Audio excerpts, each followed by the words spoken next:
Así que, bueno, vamos a empezar por orden, según están colocados. En primer lugar, doy paso a Santiago Rosado. La verdad es que es una satisfacción volverlo a ver. Santiago, cuando estaba terminando la carrera de Ingeniero de Minas y Energía, o Energía y Minas. Bueno, yo soy ingeniero de minas. Ingeniero de Minas. Bueno, pues estuvo unos meses con nosotros en Andece haciendo las prácticas y ahora está en la Fundación Gómez Pardo. Y es un placer volverte a tener aquí en otra posición y nos va a hablar de un tema que hasta ahora se ha dejado caer pero que no hemos abordado, que es los áridos reciclados, con un proyecto muy interesante que además he estado en alguna charla escuchando y creo que hoy era un día indicado para que vinieras. Así que nada, gracias y adelante. Pues muchas gracias. Sí, ya tienes localizado, ¿no? Bien. Nada, pues bueno, muchas gracias Alejandro y también Sonia por la invitación. La verdad es que para mí también es un gusto y volver aquí a Andece porque bueno, fue el principio de mi carrera profesional. Así que bueno, pues creo que es una oportunidad buenísima, ¿no? Yo lo que quería aquí comentaros es cómo afecta el tema de utilizar los reciclados en la construcción, en los productos de construcción, en cuanto a la huella de CO2, ¿no? Entonces, esto viene porque tuvimos un proyecto que, bueno, Alejandro ya lo conocía porque invitamos a varias charlas, varios workshops, y era un proyecto de fomentar la economía circular en el sector de la construcción, ¿no? Entonces, bueno, pues es un poco lo que os quiero comentar. Entonces, no me entretengo más, primero... bien. Primero, bueno, lo que quiero es que conozcáis un poco la fundación. Fue creada en el siglo XIX por un antiguo profesor que dejó una herencia y la idea fue en su momento dar apoyo a ingenieros de minas y a estudiantes para su desarrollo profesional, ¿vale? Esta es una máxima que sigue hasta nuestros días y ahora seguimos exactamente igual. Y tenemos, entre otras cosas, una residencia universitaria, tenemos bastante formación y quizás una de las cosas más importantes en este sector es los 3 laboratorios que gestionamos. Tenemos un laboratorio de metalurgia, que es al que pertenezco yo, luego el de materiales de construcción, que muchos lo conoceréis por el nombre comercial, Loenco, y también un laboratorio de combustibles, ¿no? Entonces, ahí una de las partes más importantes es la I+D. Tenemos tanto interna, que en general se traduce en proyectos de fin de carrera, grado, etcétera, que normalmente tenemos 4 de manera constante, que se traducen en unos 10, 12 al año, según van cambiando las estancias de los becarios, ¿vale? Y luego tenemos ahora mismo 5 doctorados activos, ¿vale? Todo para un nivel de personal, ahora estamos en torno a 25 personas en los laboratorios, con lo cual pues podemos ver que la carga es bastante elevada, ¿no? Además tenemos también otros doctorandos, digamos, asociados que han empezado con nosotros y se han ido pues a empresas del sector, ¿no? Pero bueno, al final también lo consideramos como logro propio. Y luego tenemos I+D externa, que normalmente está enfocado a proyectos de financiación europea, pues los antiguos H2020, que es como el proyecto Cinderella, ¿no? También LIFE, ahora los Horizon, y luego somos bastante fuertes en el EIT Raw Materials, ¿vale? En temas relacionados normalmente, pues esto, economía circular, gestión de residuos, recuperación de metales, metalurgia, productos de construcción, etcétera, ¿no? Entonces, bueno, para que os hagáis una idea, actualmente tenemos 2 proyectos.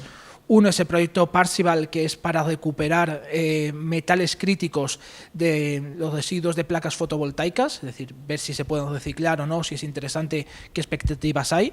Y luego tenemos un proyecto también educativo de enseñar a los niños la importancia de los minerales. Es el proyecto Briefcase y básicamente consiste en una serie de talleres donde a los niños se les enseña un mineral y su relación con la vida cotidiana, ¿no? Todos los niños pueden, pues eso, tocar, oler, casi chupar los minerales, ¿no?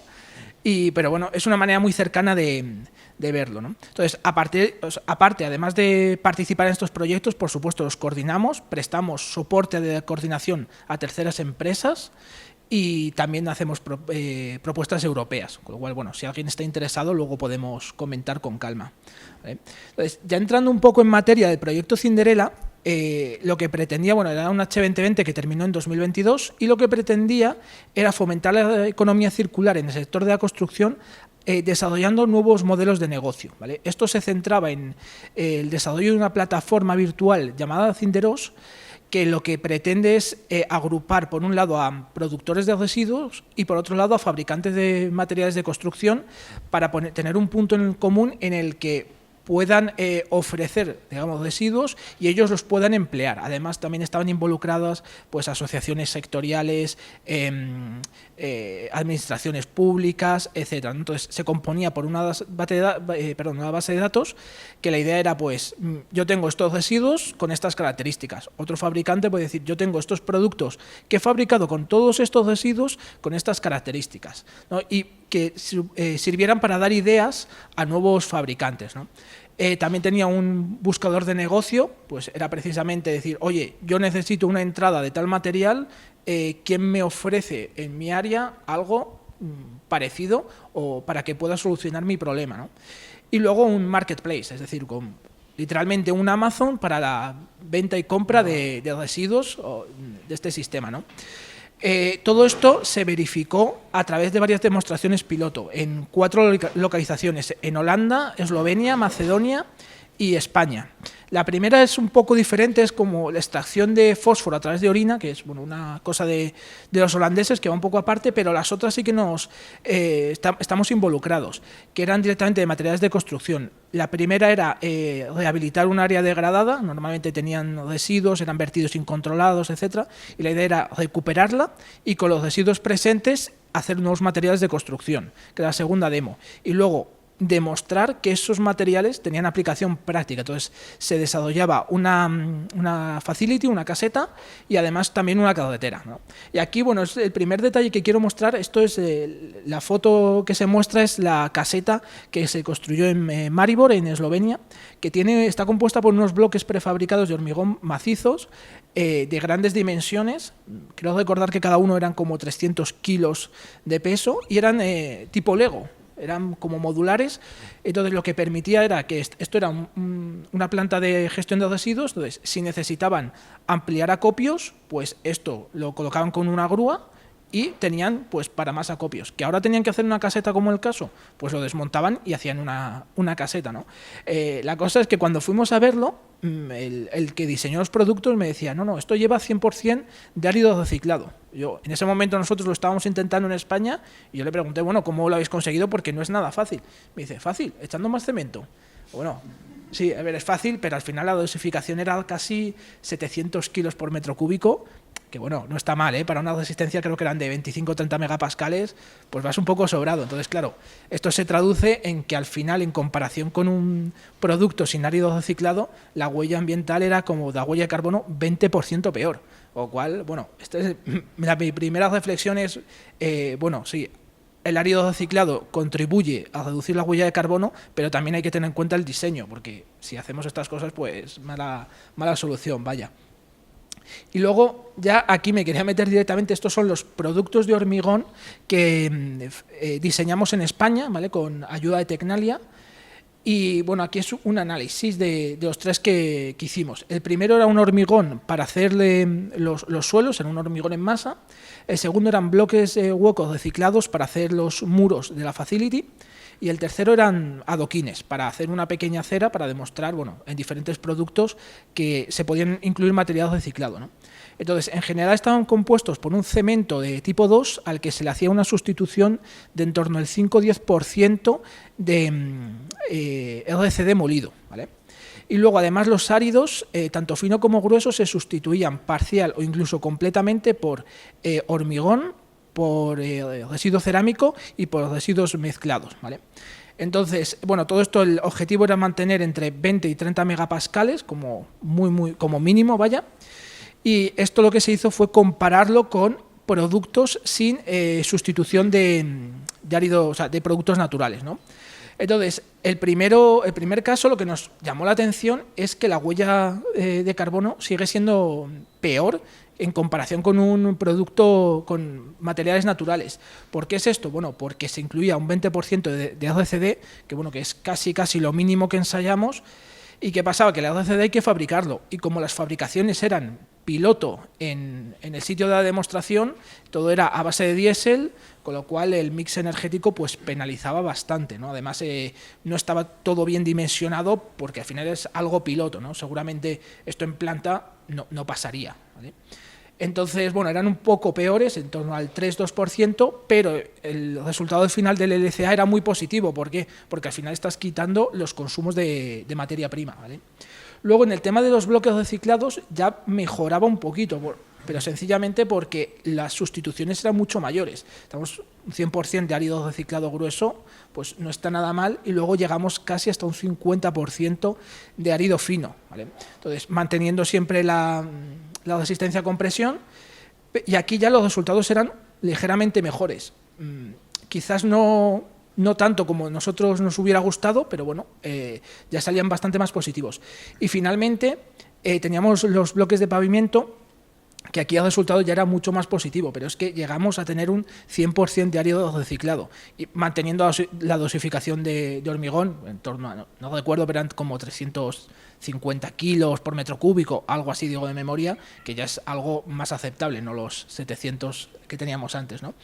Entonces, bueno, aquí, evidentemente, el resultado global del LCA es muy positivo, porque los consumos de materia prima son mínimos, ¿no?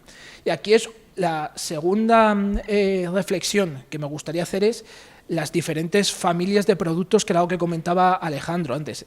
Y me gustaría ir un poquito más allá. Al final tenemos que tener claro las aplicaciones, sobre todo cuando metemos árido reciclado.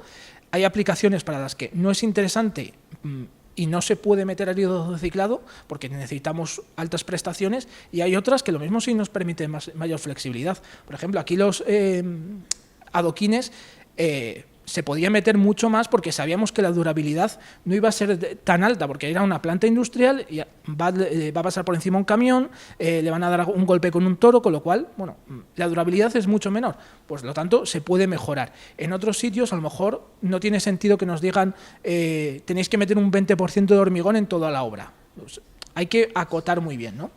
Esa es una de las cosas que quería remarcar. Y luego, de cara a mejorar resultados, creo que hay varias cosas a tener en cuenta. Primero, lo que estabas comentando tú, Alejandro, de minimizar el uso de clínker. Al final, el cemento yo creo que es el principal agente que provoca las emisiones de CO2, ¿no? Con lo cual, cuanto menos clínker tengamos, pues mejores resultados en temas ambientales, ¿no?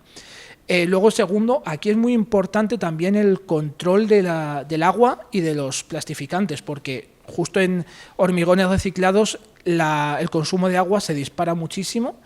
Entonces es algo que hay que controlar muy bien para evitar perder por ahí el tema de la huella de carbono. Y luego, otra cosa que quería decir para cerrar es el tema de la reciclabilidad de productos. Ya hay que pensar que cuando se diseña un nuevo producto tenemos que pensar cómo vamos a reciclarlo, ¿vale? Porque no tiene ningún sentido que tengamos un hormigón completamente verde y que dentro de 20, 30 años no sepamos qué hacer con él, porque hemos hecho una mezcla que ya no vale para nada.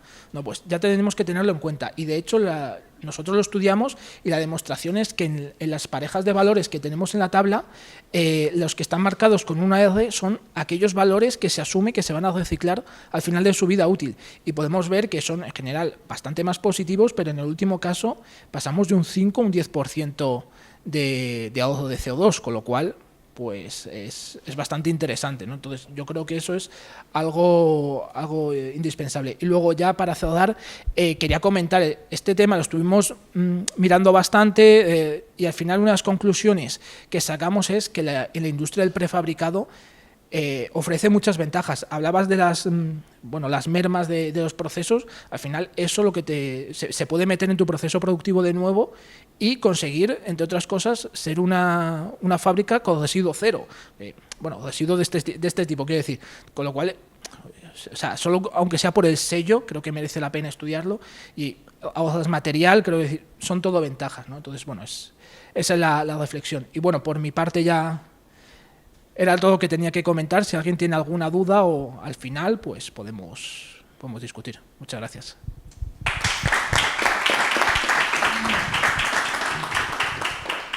Pues muchas gracias, Santiago. Muy interesante, porque por fin hemos puesto números a una de las medidas que una y otra vez y cada vez más van a ir saliendo en todo este proceso hacia la descarbonización. Aquí quiero apuntar un tema muy interesante al hilo del último que comentas, que cuando estuvimos desarrollando la hoja de ruta, que fue un grupo de trabajo, pues la primera medida en cuanto al reciclado era cuanto más mejor, o sea, sin límite.